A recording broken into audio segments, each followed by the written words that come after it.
सबको जय मसीह की। मैं जतिन बब्बर और आप देख रहे हैं मसीह परिवार चैनल। जैसे कि आप सब जानते हैं कि मैं इस चैनल पे प्रभु के अलग अलग दासों की वीडियोस डालता हूं, तो अगर आपको हमारा चैनल अच्छा लगता है तो आप इस चैनल को ज़्यादा से ज़्यादा सब्सक्राइब जरूर करें, ताकि आप प्रभु के वचन को सुन सके। वीडियोस को ज़्यादा से ज़्यादा शेयर करें ताकि जिन लोगों तक वचन नहीं पहुंचा उन तक भी वचन पहुंच सके। सबको जय मसीह की। एक बार मैं आपसे दोबारा कहूँगा कि इस चैनल को सब्सक्राइब जरूर करें और वीडियोस को ज़्यादा से ज़्यादा शेयर करें। जय मसीह की। ऊंची आवाज से मांगो।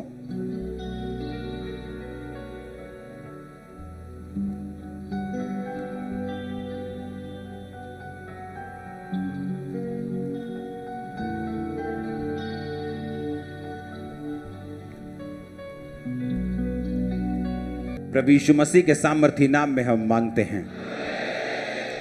मत्ती 12 उसकी 43 से 45 आयत, एस्तेर 4 उसकी 15 से 17 आयत, प्रेरितों के काम 16 उसकी 16 से 19 आयत, प्रकाशित वाक्य 12 उसकी 11 आयत, यिर्मयाह 8 उसकी 17 आयत। मैंने आपको बताया था कि दुष्ट आत्मा कहां से आया, उसकी उत्पत्ति कहां से हुई, कब वो धरती के ऊपर गिराया गया और आज वो क्यों काम करता है, उसने क्यों आदम और हवा को गिराया और आज भी वो क्यों लोगों की जिंदगियों में काम करता है। मैंने आपको बताया था कि जब मैंने शैतान को देखा तो उसकी आंखें हमारे जैसी आंखें नहीं थी, उसकी आंखें देखने वाली नहीं थी, उसकी आंखें ऐसी थी जैसे कोई डिस्ट्रक्शन करने के लिए, कोई तबाही करने के लिए। अगर तबाही का नाम, किसी को तबाही नाम देना हो तो वो शैतान है इस दुनिया के ऊपर, क्योंकि उसकी आंखें टोटल तबाही और टोटल डिस्ट्रक्शन चाहती हैं जब वो एक विश्वासी की लाइफ को देखती हैं। लेकिन वो काम नहीं कर सकता जब तक आप उसे लीगल राइट ना दें, जब तक आप उसे अपनी जिंदगी में न्योता ना दें। निर्गमन 23 उसकी 13 आयत, जो कुछ मैंने तुमसे कहा है उसमें सावधान रहना, दूसरे देवताओं के नाम की चर्चा भी ना करना, वे तुम्हारे मुंह से सुनाई भी ना दें। निर्गमन 23 उसकी 24 आयत, उनके देवताओं को दंडवत ना करना और ना उनकी उपासना करना, ना उनके से काम करना, उनकी मूर्तों को सत्यानाश कर डालना, उन लोगों की लाटों को टुकड़े टुकड़े कर देना। बाइबल कहती परमेश्वर ने जब गिदोन को चुना तो परमेश्वर ने कहा नाम लेकर, हे शूरवीर सूरमा, यहोवा तेरे संग है। और उससे कहा कि तू फलिश्तियों को बचाएगा, फलिश्तियों से इजराइलियों को बचाएगा। और इजराइलियों के बीज को फलिश्ती खत्म कर देते थे।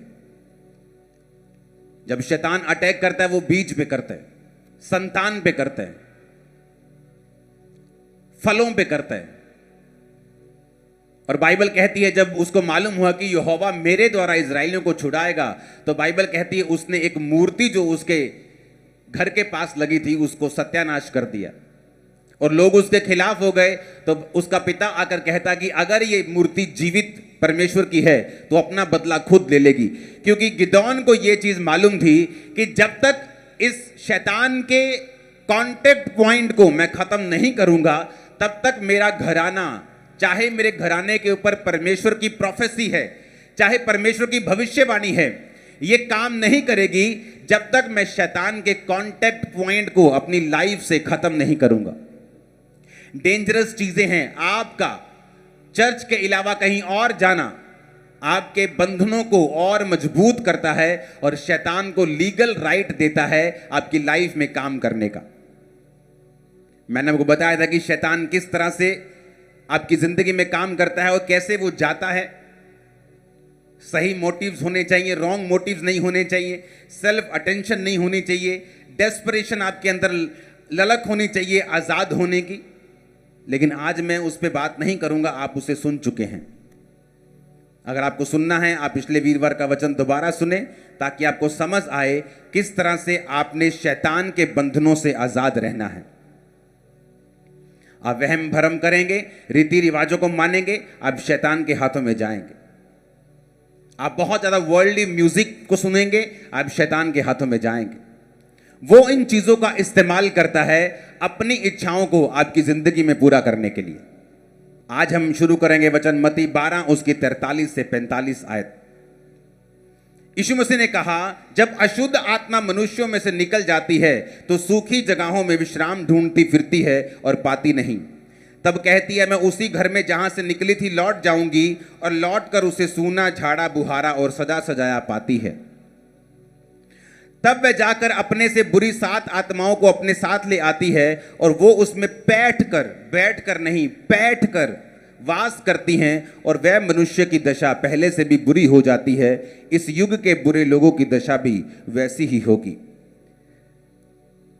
शैतान, उसने कहा, जब निकलता है, यानी शैतान के पास एक विल है, उसकी इच्छा है, इसलिए वो कहता है कि मैं उसी घर में जहां से मैं निकला था मैं लौट जाऊंगा।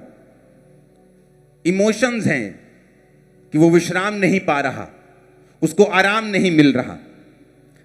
शैतान डिसीजन ले सकता है कि मैं वहीं जाऊंगा जहां से मैं आया था, जिस घर से, जिस शरीर से मुझे निकाला गया था। शैतान बोल सकता है। इसलिए प्रभु यीशु मसीह ने जब पागल व्यक्ति से बात की, तू दुष्ट आत्मा को बोला, तू कौन है? उसने कहा, मैं लीजियन हूं, यानी मैं सेना हूं। दुष्ट आत्मा डिसीजन ले सकती है, इस वचन से हमें मालूम होता है। लेकिन परमेश्वर ने कहा, जब एक व्यक्ति में से दुष्ट आत्मा निकाल दी जाती है और वो व्यक्ति का घर फिर से सूना होता है, यानी वो व्यक्ति परमेश्वर में बना नहीं रहता, वापिस अपने उन्हीं दुनियावी चीजों में चला जाता है, वापिस वही काम करने लगता है, वापिस उसी पाप में चला जाता है, वापिस उसी तरह की चीजों में चला जाता है जहां से वो निकला था। परमेश्वर ने कहा, वो शैतान कहता है कि अब मैं जब वापिस जाऊंगा तो अपने से भी 7 बुरी आत्माओं को लेकर मैं उस व्यक्ति के अंदर जाऊंगा। तो कहता कि उस व्यक्ति की हालत पहले से भी जो है वो बुरी हो जाएगी, ऐसा बाइबल कहती है। यानी शैतान के पास विल है, उसके पास इच्छा शक्ति है, वो समझ सकता है चीजों को, और ये भी कह सकता है कि मैं वापिस जाना चाहता हूं। हालेलुया। अब हमें ये बात समझनी है कि आपका युद्ध जो है वो शैतान से है। कई बार लोगों को, मैं आपको बताता हूं शैतान को कैसे पहचान सकते हैं आप लोग। जब अशुद्ध आत्मा एक व्यक्ति की लाइफ में होती है, वो उसे हमेशा गंदी चीजों की ओर आकर्षित करती है। अनक्लीन रहना, गंदे रहना। बहुत से लोग इस बात को नहीं समझेंगे, लेकिन बहुत से समझेंगे। गंदी स्मेल की ओर आकर्षित होना और बार बार उस स्मेल को सूंघना चाहना, यह भी शैतान की एक आवाज है जो एक व्यक्ति को बोलती है। और जब जब हम शैतान की आवाज को सुनते हैं, हम उसको लीगल पॉइंट देते हैं कि वो हमारी लाइफ में आए और काम करे। और बाइबल कहती है, जब शैतान आएगा वो चुराएगा, वो घात करेगा और वो नष्ट करेगा। और यीशु मसीह आए कि हम जीवन पाएं और बहुतायत का जीवन पाएं। अगर मुझे शैतान अपनी लाइफ में नहीं चाहिए, तो सबसे पहली बात, मैं शैतान की बात को सुनना बंद करूंगा। वो लोग भी शैतान से कभी आजाद नहीं होते, जिस तरह मैंने आपको पिछले हफ्ते बताया था, जो अटेंशन सीकर हैं, जिन्हें शैतान लगता है कि ये एक अटेंशन पाने का अपने परिवार की तरीका है, वो भी आजाद नहीं होते। जो पूरी तरह से डेस्परेट नहीं है, जो पूरी तरह से ललायत नहीं है, जो पूरी तरह से तैयार नहीं है कि मैं इस दुष्ट आत्मा से आजाद होना चाहता हूं, वो इस आत्मा से आजाद नहीं होते। और वो लोग जो शैतान को बहुत ग्लोरीफाई करते हैं, जो जीसस से भी ज्यादा नाम शैतान का लेते हैं, जो अंगीकार करते हैं कि शैतान उनके अंदर है, शैतान इतने सालों से उनके अंदर है और शैतान बहुत बड़ा है, ये बड़ा बड़ा जादू टोना है, जो अंगीकार करते हैं उन चीजों का जो शैतान ने उनको दी हैं, वो लोग भी शैतान के बंधनों से जल्दी आजाद नहीं होते। हालेलुया। बाइबल कहती है शैतान आपकी लाइफ में एंटर करता है जब आप उसको लीगल राइट देते हैं, जब आप उसको अधिकार देते हैं वचन को तोड़कर।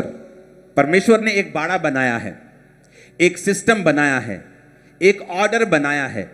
उस ऑर्डर को अगर हम तोड़ेंगे तो शैतान हमारी लाइफ में एंटर करेगा।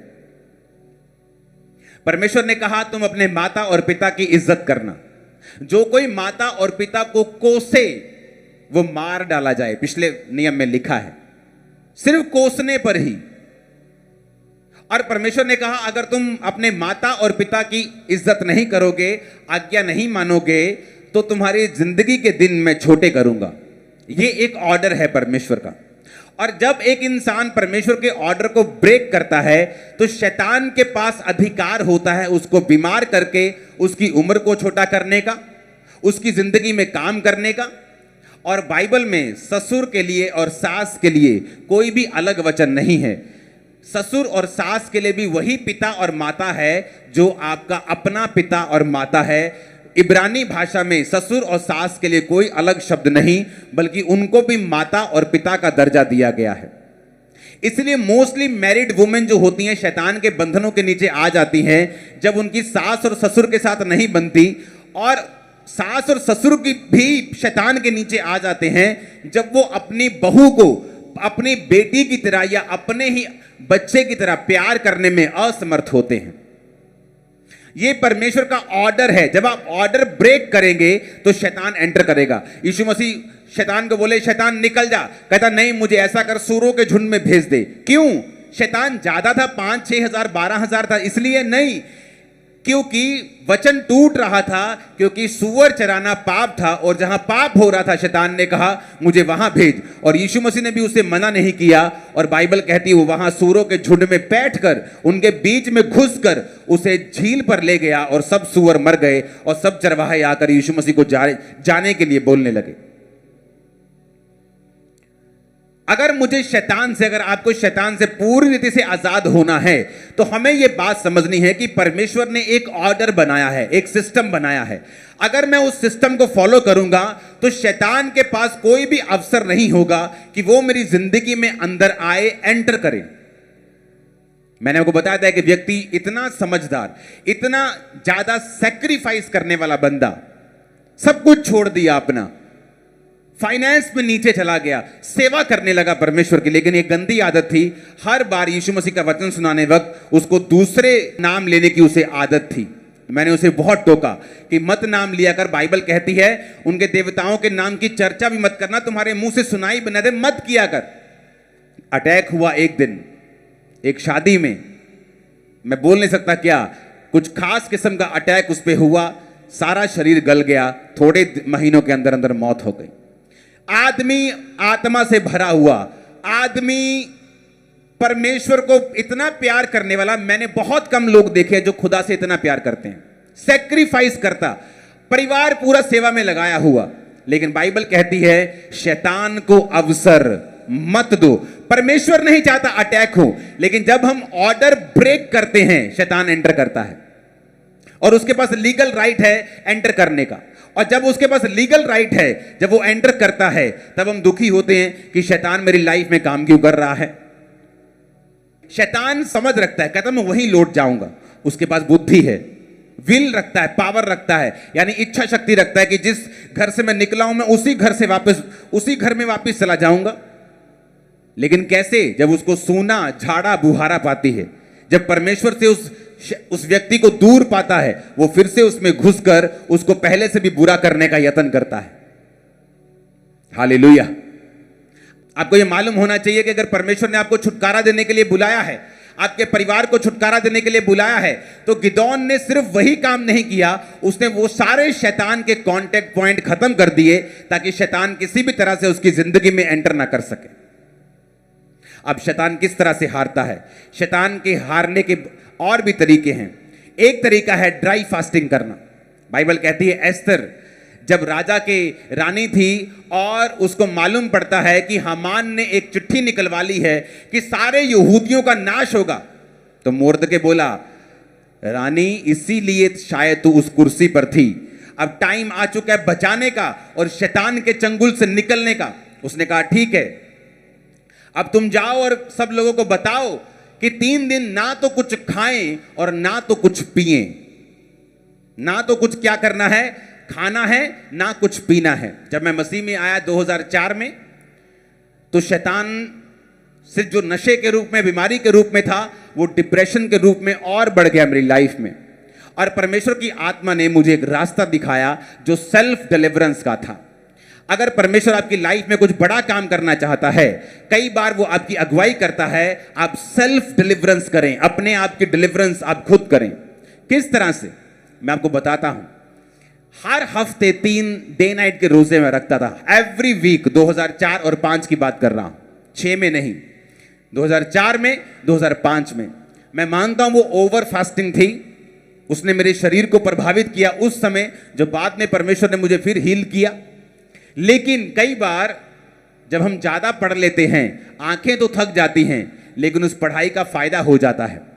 तो जब परमेश्वर ने मुझे फास्टिंग की और प्रेरित किया, मैं नहीं जानता कि फास्टिंग करने के लिए, मेहनत करने के लिए परमेश्वर मुझे क्यों कह रहा है। क्योंकि कई बार शैतान से आजादी देने के लिए परमेश्वर आपको सेल्फ डिलीवरेंस के रास्ते में लेके जाता है, जहां परमेश्वर आपसे मेहनत करवाता है एक खास मकसद के लिए, जो आने वाले समय में परमेश्वर ने आपके लिए कोई योजना रखी है। लेकिन शैतान को वो यूज करता है ताकि आप सेल्फ डिलीवरेंस में जाते जाते एक तो डिलीवर हो जाएं और दूसरा आत्मा से भर भी जाएं।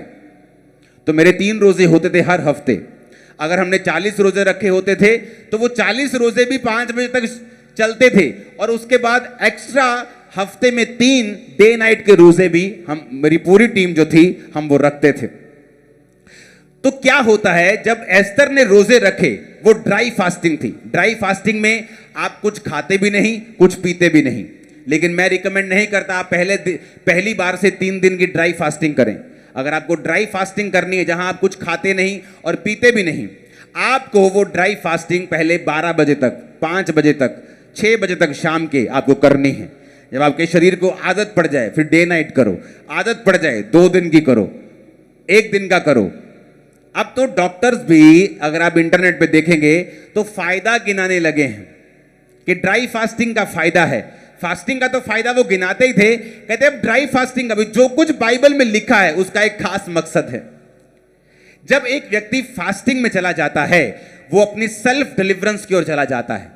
वो अपने आप को छुटकारे में घसीटना, लेके जाना और अगुवाई करना अपनी शुरू करता है। बाइबल कहती है जब एस्तर ने ड्राई फास्टिंग की, तीसरे रात को राजे को नींद नहीं आई। उसको जब नींद नहीं आई, कहता इतिहास की पुस्तक लाई जाए और पढ़ी जाए। जब इतिहास की पुस्तक लाई गई तो उसमें लिखा गया था कि 2 जने तेरे कर्मचारी तुझे मारना चाहते थे, लेकिन तेरे ही एक कर्मचारी ने वो साबित करके, जाहिर करके तुझे बचाया। कहता फिर उस कर्मचारी का क्या किया गया? कहते कुछ नहीं किया गया। कहते ऐसा थोड़ी हो सकता है, अब उसको बुलाओ, उसको इज्जत दो, मान दो। और वो कौन था? उसी एस्तर का रिश्तेदार। और बाइबल कहती जब वो आया, जब एस्तर ने सारी योजना जाहिर की, जब राजा को मालूम हुआ कि हामान एक दुष्ट आदमी है, तो बाइबल कहती है फांसी के फंदे पर लटकाया गया। सारे यहूदी बचाए गए। क्यों? क्योंकि एक औरत ने दिन और रात के फास्टिंग का प्रचार किया, ड्राई फास्टिंग की, उपवास किया, प्रेयर की, और पूरे मोहल्ले नहीं, पूरे देश के उद्धार का, और अपनी पूरी फैमिली ही नहीं, अपनी पूरी जाति के उद्धार का वो कारण बनी। हालेलुया। आप में से कितने लोग हैं जो अपने परिवार के लिए फास्ट करते हैं? कितने लोग हैं जो ड्राई फास्ट करते हैं, सूखा रोजा रखते हैं? आपको ये बात समझनी है, उपवास में एक पावर है। जब आप प्रेयर और उपवास इकट्ठा रखेंगे, आप उपवास में प्रेयर करेंगे, आप बाइबल को शामिल करेंगे, आप बाइबल को, वर्ड को रीड करेंगे। अब जितने डिप्रेशन के रोगी हैं, जितने दुष्ट आत्माओं के रोगी हैं, अगर आप बाइबल को पढ़ें तो आपको यह मालूम होगा कि बाइबल जैसे जैसे आप पढ़ते जाएंगे, दुष्ट आत्मा की डिलीवरेंस आपकी लाइफ में एंटर करती जाएगी, छुटकारा होता जाएगा आपका मन हल्का होता जाएगा, स्पिरिट हल्की होती जाएगी। क्यों? क्योंकि दुष्ट आत्मा उस व्यक्ति की लाइफ में नहीं रहता जिसमें विश्वास की, अगर आपकी लाइफ में विश्वास की कमी है तो वो आपकी लाइफ में एंटर करता है। अगर आपकी लाइफ में विश्वास की कमी नहीं है, वो आपकी लाइफ में एंटर नहीं कर सकता, क्योंकि आप विश्वास से भरे हुए हैं। और जानते वचन क्या कहता है? वचन कहता है विश्वास सुनने से, और सुनना मसीह के वचनों से। जो व्यक्ति बाइबल रोजाना पढ़ते हैं और लगातार पढ़ते हैं, बाइबल के अनुसार विश्वास अपने आप उनमें पैदा होना शुरू होता है। और जैसे जैसे विश्वास बढ़ना शुरू होता है, आप डिलीवरेंस की ओर चल पड़ते हैं। कितने मेरी बात को समझ रहे हैं? मैं आपको क्यों बता रहा हूं? रीजन, अगर परमेश्वर ने आपको बड़े कामों के लिए चुना है, अगर परमेश्वर ने कोई खास मकसद आपकी लाइफ में, जिस तरह मेरी लाइफ में था, तो उसने मुझे एक रात में आजाद नहीं किया। मैं सेल्फ डिलीवरेंस से आजाद हुआ हूं। रोजे रख के, प्रार्थना करके, शरीर के कामों को छोड़ के, परमेश्वर में आगे बढ़ के, प्रेयर में, फास्टिंग में, बाइबल पढ़ के, परमेश्वर ने मुझे सेल्फ डिलीवरेंस के साथ बख्शा और मुझे आजादी दी। जब परमेश्वर आपकी लाइफ में बड़ी योजना रखता है, कई बार वो शैतान को यूज करता है कि आप उस शैतान के चक्कर में परमेश्वर के करीब जाएं, आप फास्टिंग करना सीख जाएं, प्रेयर करना सीख जाएं, बाइबल पढ़ना सीख जाएं, ड्राई फास्टिंग करना सीख जाएं, विश्वास करना सीख जाएं, और फिर परमेश्वर अपने मकसद को आपकी लाइफ में पूरा करे। जब मैं दुष्ट आत्मा से आजाद नहीं हो रहा था, तो मैं बहुत खिंचता था, बहुत रोता था कि परमेश्वर मुझे इस बीमारी से आजाद क्यों नहीं करता, वो इस डिप्रेशन से मुझे फ्री क्यों नहीं करता। बाकी लोग आजाद हो रहे, मैं ले हैंड कर रहा हूं, लोग आजाद हो रहे, मैं फ्री क्यों नहीं हो रहा हूं। तो आज आप देख लो, आज उसी कारण लाखों लोग आप डिलीवर हो रहे हो, क्योंकि परमेश्वर ने मुझे यूज किया, मेरे डिलीवरेंस को उस तरह से दिया कि मैं मेहनत करना सीखूं और बाद में उसी मेहनत को आपकी लाइफ के ऊपर इस्तेमाल करूं। हालेलुया। ऊंची आवाज बोलो हालेलुया। फिर से हालेलुया बोलो जोर से।